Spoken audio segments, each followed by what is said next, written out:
Hi there, Victoria Cavallo here from limitlessyou.com.au, peak performance coaching for entrepreneurs, small business owners, and professionals. Today I want to speak to you about the most important key to success for a solopreneur, yet the one that is most rarely spoken about. It's not time, it's not money, it's not the need for more support, it's the need to be able to manage your own state. I actually think the ability to be able to manage our own emotional state is key across all areas of life. It's the direct link to results in all areas.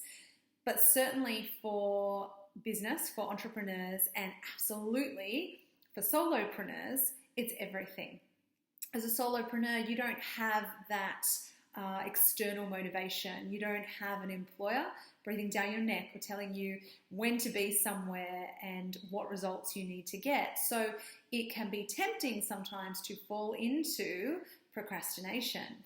And even the threat of not making money, sometimes that is still not enough to push someone through. So the number one key ability for the solopreneur is the ability to have control over and manage and master their own emotional states. So how do you learn to manage your emotional state? Well, I need to pre-frame this by saying that we first need to understand that we can manage our emotional state. There is kind of a preconception that emotions is something that happen to us, that there's an external event or whatever, and we just respond with an emotion straight away. It's actually not the case. We can actually choose our emotions, and we can choose a certain type of state. So we can choose to be in a state that serves us as opposed to being in reaction and being in a state that does not serve us. There are three keys to being able to manage your state effectively. Number one, what are you going to focus on? So are you going to focus on things that haven't gone right for you? Or are you going to focus on things that you could do differently? Are you going to focus on things that may be a bit scary for you? Are you going to focus on fear? Or are you going to focus on opportunity and going out there and giving things a go? Number two is, what meaning are you giving this? So are you giving something the meaning of this is failure? Or are you giving it the meaning that it's feedback? And again, what can I do differently? Are you giving something the meaning that it's the end or the beginning? And number three is action, movement, or physiology. So it is a mistake to think that we need to feel a certain way before we'll act.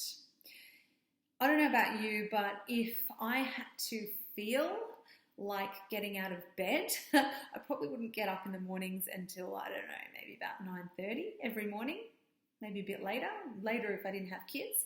So if we wait for the feeling to come, in truth, we'll never get anything started. We'll never get any traction. So the key is to act and then the feeling comes. If you ever exercise, you'll know that often you don't feel like it at the beginning, but during or even after, you feel fantastic. So it's the same in business. We need to pick up the phone and start making those phone calls, and then the feelings will come. We need to get up in the morning and just get moving, get out of the house, and then the feeling of kicking in and starting on our day, then those feelings come. So the three keys again are, what are you going to choose to focus on? What are you going to choose to make that mean? And then what are you going to choose to do? Action. Focus, meaning, and action. I trust you got value from this blog post. Send it on and share it with another solopreneur.